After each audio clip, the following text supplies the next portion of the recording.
താഴെ ഒരു കോവൂർ എന്ന് പറയുന്ന സ്ഥലമുണ്ട്, അറിയാലോ? അവിടെ ജീവിച്ചിരുന്ന ഒരാളുണ്ട്, A.T. കോവൂർ, മരിച്ചുപോയി. റളിയല്ലാഹു അൻഹു ഒന്നും ചൊല്ലരുത്, നിരീശ്വരവാദിയാണ്.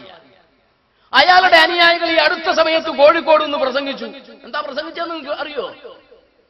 ഞങ്ങൾ ഇവിടെ മുജാഹിദിനെയും ജമാഅത്തിനെയൊക്കെ വിമർശിച്ചു പറഞ്ഞാല്, മുസ്ലിയാരെ ഈ പരിപാടി ഒന്ന് അവസാനിപ്പിച്ചുകൂടെ? പിന്നെ ഈ ഭിന്നിപ്പിന്റെ വർത്താനം വന്നിട്ട് ജനങ്ങളുടെ പറയണ്ടേ? എടോ, ഇത് ആഖിറത്തിന്റെ പ്രശ്നമായതുകൊണ്ടാ ഞങ്ങളുടെ കുട്ടികൾ ഈ പരിപാടി ഇവിടെ സംഘടിപ്പിച്ചത്. ഇത് ആഖിറത്തിന്റെ പ്രശ്നമാ. പറയാതിരുന്നാൽ ഈമാൻ സലാമത്താവൂല, അവിടെ രക്ഷപ്പെടുത്താൻ ഒരുത്തനും ഉണ്ടാവൂല. അള്ളാഹ്ക്ക് കൈയുണ്ട്, നിങ്ങൾ കേട്ടു. അള്ളാഹ്ക്ക് കാലുണ്ട്, അതും നിങ്ങൾ കേട്ടു. അള്ളാഹ് ഏഴാനാകാശത്തിന്റെ താഴേട്ട് ഇറങ്ങി വരും പാതിരാത്രിയാകുമ്പോ, അതും കേട്ടു. അള്ളാഹ്ക്ക് വിരലുണ്ട്, അതും കേട്ടു. എന്റെ പ്രിയപ്പെട്ട ഹൈന്ദവ സഹോദരന്മാരുടെ അമ്പലങ്ങളുടെ ചില ചുവർ ചിത്രങ്ങളിൽ ചില ദൈവങ്ങളുടെ ഫോട്ടോകളുണ്ട് അമ്പലങ്ങളിൽ. അത് അവരുടെ വിശ്വാസം, നടത്തിക്കോട്ടെ, നമ്മൾ വിമർശിക്കുന്നില്ല. അതേപോലെ ഒരു സാധനമാണ് അള്ളാഹ്. പറഞ്ഞു പറഞ്ഞു പറഞ്ഞ് രണ്ട് കാലുമുണ്ട്, ഉണ്ട്. പിന്നെ പറഞ്ഞു ഇരിക്കുകയാണ്. ഇതൊക്കെ നിങ്ങൾ പലപ്പോഴും നമ്മുടെ ടിവിയിലൂടെയും മറ്റ് പരിപാടിയിലും ഒക്കെ കണ്ടവർ, അതുകൊണ്ട് വിശദമായി പറയേണ്ട കാര്യമില്ലല്ലോ. അള്ളാഹ്ക്ക് രണ്ട് കാലുമുണ്ട്, അള്ളാഹ് ഇരിക്കുകയാ.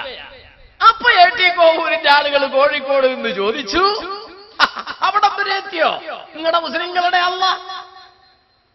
അള്ളാഹ് ഇരിക്കുക. ഇരിക്കണമെങ്കിൽ കോവൂരിന്റെ അനുയായികൾ ചോദിച്ചു, രണ്ട് ചന്തി വേണം, രണ്ട് ചന്തി വേണം. ചന്തി ഉണ്ടെങ്കിലല്ലേ ഇരിക്കാൻ പറ്റുള്ളൂ. എങ്കിൽ ആ രണ്ട് ചന്തിയുടെ ഇടയിൽ നിങ്ങളുടെ അള്ളാന്റെ, ബാക്കി ഞാൻ പറയണോ, ആണിൻ്റെതാണോ അതോ പെണ്ണിൻ്റെതാണോ?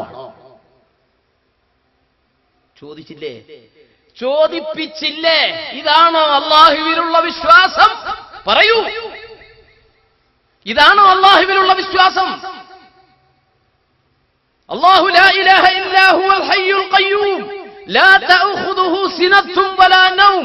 ബാക്കി ലഹു മാ ഫിസ് സമാവാതി വമാ ഫിൽ അർള്. എല്ലാവർക്കും മനപ്പാടമുള്ളതല്ലേ ആയത്തുൽ കുർസി, സൂറത്തുൽ ബഖറയുടെ 255-ാമത്തെ ആയത്ത്.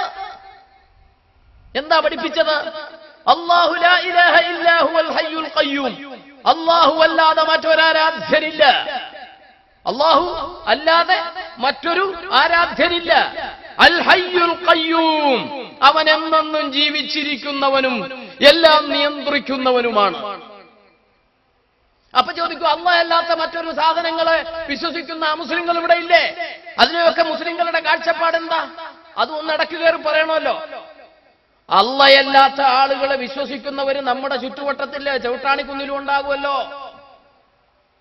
ശബരിമല ശ്രീധർമ്മദാസാവിനെ വിശ്വസിക്കുന്നവരുണ്ട്, പോകുന്നവരുണ്ട് ശബരിമലയിൽ.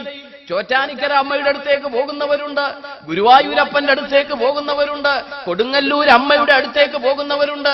അതേപോലെ തന്നെ നിങ്ങളുടെ വടകരയിൽ വലിയൊരു അമ്പലമുണ്ട്, അവിടെ പോകുന്നവരുണ്ട്. ഇതൊക്കെ ഇസ്ലാം അതിനോട് എന്ത് കാഴ്ചപ്പാടാണ്, എന്ത് നിലപാടാണ് സ്വീകരിക്കുന്നത്? ഒറ്റ വാക്കിൽ ഓർമ്മപ്പെടുത്തുന്നു. ഞാൻ പറയുന്നതാണ് ഇസ്ലാമിന്റെ പ്രമാണം, അത് നാം ഉൾക്കൊള്ളണം.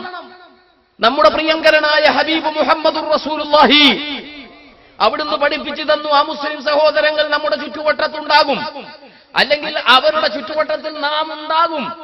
അങ്ങനെ ഒരു ജീവിത സാഹചര്യം വരുമ്പോ എന്ത് നിലപാട് സ്വീകരിക്കണം?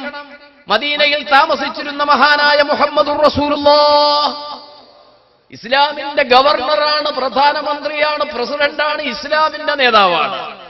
അന്ന് ജീവിച്ചിരുന്നപ്പോ ഔസ് ഹസ്റജ് പോലത്തെ രണ്ട് പ്രഗത്ഭരായ യഹൂദ കുടുംബങ്ങൾ അവിടെ ഉണ്ടായിരുന്നു. രണ്ട് യഹൂദ കുടുംബങ്ങൾ അവിടെ ഉണ്ടായിരുന്നു. അല്ലാഹുവിന്റെ റസൂൽ പ്രസിഡന്റാ മദീനയിലെ. എന്താ അവരോട് നബി തങ്ങൾ ചെയ്തത്? ഹൈന്ദവ ദേവങ്ങളെ ആരാധിക്കുന്ന, ഹൈന്ദവ മൂർത്തികളെ ആരാധിക്കുന്ന ഹിന്ദുക്കൾ, ബഹുദൈവ വിശ്വാസികൾ മദീനയിൽ മുഹമ്മദ് നബി സ്വല്ലല്ലാഹു അലൈഹി വസല്ലമയുടെ കീഴിൽ മദീനയിൽ ഉണ്ടായിരുന്നു. അതല്ല ഇപ്പോഴുള്ളത്. നമ്മുടെ ചുറ്റുവട്ടത്ത് മറ്റു മതക്കാരുണ്ട് എന്ന്. അള്ളാഹുവിന്റെ റസൂൽ അവിടെ വെച്ചെന്താ ചെയ്തത്? ആശയപരമായി ലാ ഇലാഹ ഇല്ലല്ലാഹ് എന്നതാണ് ഇസ്ലാമിന്റെ കാമ്പും കാതലും. ലാ ഇലാഹ ഇല്ലല്ലാഹ്, ആരാധനക്കർഹൻ അല്ലാഹ് മാത്രമേ ഉള്ളൂ. ആ വിശ്വാസം പഠിപ്പിച്ച റസൂലുള്ളാഹ് ഈ ക്രൈസ്തവരെയും അതേപോലെ ജൂതന്മാരെയും അതേപോലെ ഹൈന്ദവ സഹോദരന്മാരെയും